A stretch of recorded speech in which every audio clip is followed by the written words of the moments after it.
சலந்தரன் என்ற அசுரன் ஒருவன் சிவபெருமானை நினைத்து 36 ஆண்டுகளாக கடுமையான தவத்தை செய்கிறான்.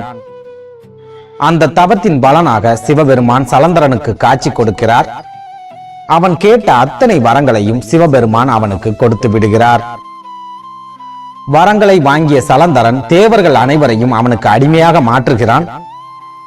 தேவலோகத்தின் அதிபதியான இந்திரனை இந்திரலோகத்தில் இருந்து ஓட ஓட விரட்டுகிறான். அதன் பிறகு பிரம்மனை தேடி போகும் சலந்தரன் பிரம்மனுடன் மிக கடுமையான யுத்தம் ஒன்றை நடத்துகிறான். அந்த யுத்தத்தில் சலந்தரனை வீழ்த்த முடியாமல் பிரம்மா ஒரு சிட்டுக்குருவியை போல் உருவம் எடுத்து தேவலோகத்தை விட்டுவிட்டு ஓடி விடுகிறார். பிரம்மா மாயமாக மறைந்து விட்டார் என்ற செய்தி பகவான் ஸ்ரீ நாராயணருக்கு தெரிய வருகிறது. அந்த நொடியே பகவான் ஸ்ரீ நாராயணரும் சலந்தரனை எதிர்த்து மிக கடுமையாக யுத்தம் ஒன்றை ஆரம்பிக்கிறார். தொடர்ந்து 4 வருடங்களாக அந்த யுத்தம் நீண்டு கொண்டே போகிறது. ஆனால் நாராயணரால் சலந்தரனை வெல்ல முடியவில்லை. இதனால் வரம் கொடுத்த சிவனால் மட்டுமே சலந்தரனை அழிக்க முடியும் என்பதை புரிந்து கொண்ட நாராயண பெருமாள் ஓடோடி சென்று சிவபெருமானை சந்தித்து சலந்தரனிடம் இருந்து தேவர்களையும் என்னையும் காத்தருள வேண்டும் எம்பெருமானே என்று கோரிக்கை வைக்கிறார். நாராயண பெருமாளின் கோரிக்கையை ஏற்றுக்கொண்ட சிவபெருமான் விரைவில் சலந்தரனின் விதியை யாம் முடிப்போம் என்று நாராயண பெருமாளுக்கு ஆறுதல் கூறுகிறார். இதனால் நாராயண பெருமாள் சிவபெருமானுடைய பாதுகாப்பில் கைலாயத்திலேயே தங்கிவிடுகிறார். அதே சமயம் தேவர்களை அடிமைப்படுத்திய சலந்தரன் பிரம்மாவும் விஷ்ணுவும் நம்மிடம் தோற்று ஓடிவிட்டார்கள் என்ற ஆணவத்தில் சிவபெருமானையே எதிர்க்க வேண்டும் என்று முடிவு செய்கிறான். சிவனை மட்டும் வீழ்த்திவிட்டால் இந்த பிரபஞ்சமே நமது கைக்குள் வந்துவிடும் என்றும் கனவு காண்கிறான். உடனே சற்றும் தாமதிக்காத சலந்தரன் சிவபெருமானை தேடி நேரடியாக கைலாயத்திற்கே வருகிறான். அப்போது கைலாயத்தின் வாசலில் ஒரு முதியவரை போன்ற உருவத்துடன் சிவபெருமான் அமர்ந்திருக்கிறார். கைலாயத்தின் வாசலில் முதியவரை பார்த்த சலந்தரன் அவரிடம் சிவபெருமான் எங்கே இருக்கிறார்? நான் அவருடன் யுத்தம் செய்து அவரை வீழ்த்துவதற்காக வந்திருக்கிறேன் என்று சொல்கிறான்.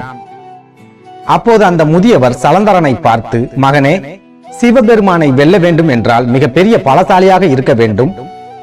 ஆனால் உன்னை பார்த்தால் பலசாலி போல் தெரியவில்லையே என்று கிண்டலாக சொல்கிறார். முதியவர் சொன்னதை கேட்டு கோபத்தின் உச்சிக்கே சென்ற சலந்தரன் அந்த முதியவரை பார்த்து, நான் தேவர்கள் அனைவரையும் எனது அடிமைகளாக வைத்திருக்கிறேன். பிரம்மாவையும் விஷ்ணுவையும் யுத்தத்தில் நான் தோல்வியடைய செய்திருக்கிறேன். ஆகையால் உனக்கு சந்தேகம் இருந்தால் எனது பலத்தை நீ சோதித்து பார்க்கலாம் என்று சொல்கிறான். சலந்தரன் சொன்னதை கேட்ட அந்த முதியவர் தனது காலால் கைலாயத்தின் தரையில் சிறிய வட்டம் ஒன்றை போட்டு, இந்த வட்டத்தை நீ பெயர்த்து எடுத்து தலைக்கு மேல் தூக்கிவிட்டால் உன்னை பலசாலி என்று நான் ஒப்புக்கொள்கிறேன் என்று கூறுகிறார். முதியவர் சொன்னதை கேட்டு சிரித்துக் கொண்ட சலந்தரன், இது என்ன பிரமாதம், இப்போதே நான் தூக்கி காட்டுகிறேன் என்று சொல்லி சிவபெருமான் வட்டம் போட்டிருந்த அந்த தரையை பெயர்த்து தனது தலைக்கு மேல் தூக்குகிறான். சலந்தரன் கைலாயத்தின் மண்ணை தலைக்கு மேல் தூக்கிய அந்த நொடியே அந்த மண் சுதர்சன சக்கரமாக மாறுகிறது. அந்த சக்கரம் ஒரே நொடியில் சலந்தரனை 2 துண்டுகளாக வெட்டி வீசுகிறது. இதனால் சிவனை வீழ்த்த வந்த சலந்தரன் சிவபெருமான் காலடியிலேயே மாண்டு போகிறான். நடந்த அத்தனை விஷயங்களையும் கைலாயத்தில் ஒளிந்திருந்து பார்த்து கொண்டிருந்த நாராயண பெருமாள் சிவபெருமானிடம் வந்து, எம்பெருமானே, இந்த சக்தி வாய்ந்த சக்கரத்தை தாங்கள் எனக்கு தந்தருள வேண்டும் என்று வேண்டுகிறார். அப்போது சிவபெருமான் நாராயணரை பார்த்து, பூலோகத்தில் காவிரி கரையின் ஓரமாக நான் லிங்க வடிவில் அமர்ந்திருப்பேன். அங்கு சென்று 1000 மலர்களால் நீ பூஜை செய்தால் உனக்கு இந்த சுதர்சன சக்கரம் கிடைக்கும் என்று சொல்கிறார். உடனே ஒரு நொடி கூட தாமதிக்காத பகவான் ஸ்ரீ நாராயணர் நேரடியாக பூலோகத்திற்கு வருகிறார். காவிரி கரையில் இருக்கும் சிவலிங்கத்தை கண்டுபிடித்து பூஜைகளையும் செய்ய ஆரம்பிக்கிறார்.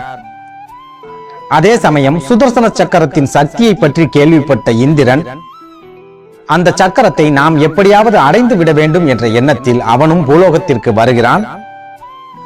ஆனால் பூலோகத்தில் பகவான் ஸ்ரீ நாராயணர் ஏற்கனவே பூஜையை ஆரம்பித்து விட்டதால் இந்திரன் சோகத்துடன் நிற்கிறான். ஆனாலும் மனம் கலங்காத இந்திரன் இந்த பூஜையை நாம் எப்படியாவது தடுத்து விட்டால் அந்த சுதர்சன சக்கரம் நமக்கே கிடைத்துவிடும் என்று திட்டம் போடுகிறான். அப்போது பகவான் ஸ்ரீ நாராயணர் அனைத்து பூஜைகளையும் முடித்துவிட்டு கடைசியாக 1000 பூக்களை கொண்டு வந்து அதில் ஒவ்வொரு பூவாக எடுத்து சிவபெருமானுக்கு அர்ச்சனை செய்ய ஆரம்பிக்கிறார். இந்த சமயத்தில் புத்திசாலித்தனமாக யோசித்த இந்திரன் பகவான் ஸ்ரீ நாராயணருக்கு தெரியாமல் அவர் பூஜைக்காக வைத்திருந்த பூக்களில் இருந்து ஒரே ஒரு பூவை மட்டும் திருடிக் கொண்டு வந்து விடுகிறான். இந்திரன் பூவை திருடிச் சென்றது தெரியாமல் நாராயண பெருமாள் தொடர்ந்து பூஜையை செய்து கொண்டே இருக்கிறார். ஆனால் கடைசி நேரத்தில் 1000 பூக்களுக்கு ஒரு பூ குறைவாக இருப்பது பகவான் ஸ்ரீ நாராயணருக்கு தெரிய வருகிறது. இதனால் மனக்கலக்கமடைந்த நாராயணர் சிவபெருமானுக்கு செய்யும் பூஜையை எப்படியாவது முடிக்க வேண்டும் என்று நினைத்து அந்த ஒரு பூவுக்கு பதிலாக தனது ஒரு கண்ணை பறித்து சிவபெருமானுக்கு அர்ச்சனை செய்து பூஜையை முடிக்கிறார். நாராயணர் செய்த இந்த பூஜையால் மனம் மகிழ்ந்த சிவபெருமான் உடனடியாக அவருக்கு காட்சி கொடுத்து சுதர்சன சக்கரத்தை நாராயணருக்கே கொடுத்து விடுகிறார். மகாவிஷ்ணுவின் கண்களையும் சிவபெருமான் அவருக்கே திருப்பி கொடுக்கிறார்.